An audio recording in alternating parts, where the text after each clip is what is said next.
The Galactic Survival Academy's instructor, a four-armed Krell named Zaxither, surveyed the assembled cadets with what passed for satisfaction among his species. 43 of the galaxy's finest had gathered for the final examination, representing species from across known space. All except had military backgrounds, advanced survival training, or both.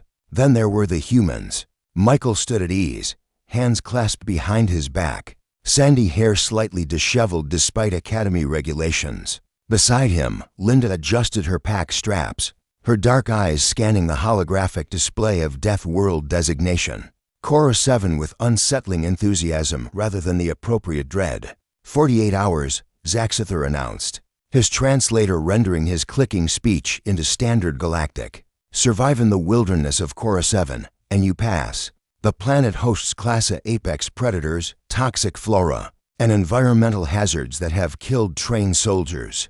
You will be monitored. Extraction occurs at the designated point in precisely 48 standard hours. A Vrelian cadet, encased in ceremonial armor, raised a tentacle. What if we encounter the Thornback Ravagers? Avoid them, Zaxither said flatly. They are 3-meter-tall pack hunters with armor plating that resists most energy weapons. Survival, cadets, not heroics. The dropship bay filled with nervous energy as species checked equipment. Michael and Linda, however, were having what appeared to be an excited conversation about puppies and who's a good apex predator. Zaxither's translator must have malfunctioned. He made a note to have it checked. R4, the first distress beacon activated. A Quellan cadet, treed by a spiked crawler, required emergency extraction. The creature's venom sacs had ruptured near the cadet's shelter, forcing a hasty retreat up a crystal formation. R7, 3 more extractions. The Thornback Ravagers were proving as deadly as advertised. R12, Zaxither noted with approval that 30 cadets remained.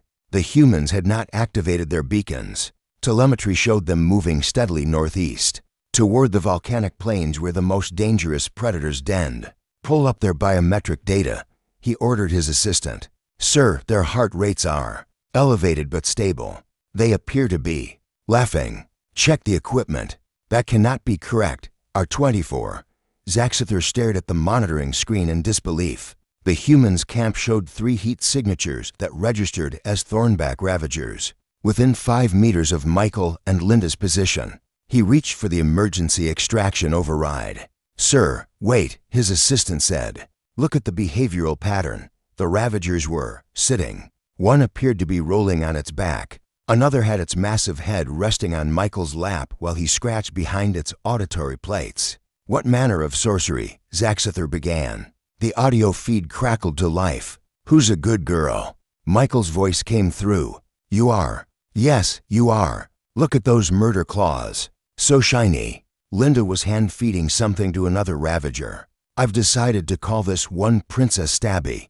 She responds to clicking sounds. Watch this. Linda clicked her tongue, and the 3-meter killing machine rolled over, exposing its vulnerable underbelly. By the void, Zaxither whispered. R36, the situation had escalated beyond Zaxither's comprehension. The humans had somehow acquired to more predators a widow stalker, whose neurotoxin could drop a Krell in seconds, and what appeared to be a juvenile magma drake, a creature that shouldn't even exist outside volcanic vents. Michael had fashioned a collar from woven vines for the widow stalker. We're calling her Charlotte, he explained to his wrist comm, apparently recording a log. She's a bit shy but warming up to us. The magma drake, spicy. According to Linda, was curled up by their fire pit, occasionally belching small flames that the humans found adorable.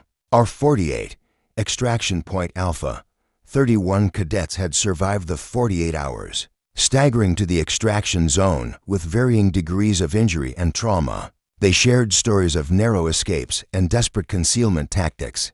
Then the humans arrived. Michael and Linda emerged from the tree line with their entourage. 3 Thornback Ravagers moved in perfect formation around them, tongues lolling, looking for all the world like they were on a pleasant stroll. Charlotte the widow stalker perched on Linda's shoulder, her legs tucked delicately. Spicy waddled between them, chirping contentedly. The assembled cadets fell silent. Several weapons were raised instinctively. At ease, Zaxither commanded, though he himself was reaching for his sidearm. Humans, explain this, immediately. Linda shrugged. You said survive 48 hours. We survived. Made some friends along the way. These are class of predators. They're sweethearts once you get to know them, Michael countered, scratching Princess Stabby under her chin. The Ravager made a sound disturbingly similar to purring. The trick is body language and confidence. Also, treats. We had ration bars. You domesticated 3 separate apex predator species in under 2 days? For species, Linda corrected, gesturing to Charlotte. And we didn't domesticate them. That takes generations. We just became friends. Zaxither's translator struggled with the concept. What do you intend to do with them? He finally managed. Michael and Linda exchanged glances. Well, Michael began, we were thinking. The Academy has that empty recreation dome in Section 7. Absolutely not. Hear us out, Linda interrupted. Interspecies cultural exchange. Educational opportunities. Character building through interaction with Earth's animal friendship protocols. A petting zoo. Michael said bluntly. We want to open a petting zoo. The silence stretched for a full 10 seconds. A petting zoo, Zaxither repeated slowly. With Class A apex predators, yes, from a death world. Technically, Core 7 is only Class 8, Linda said. Earth is Class 12, so really, these guys are kind of tame by our standards.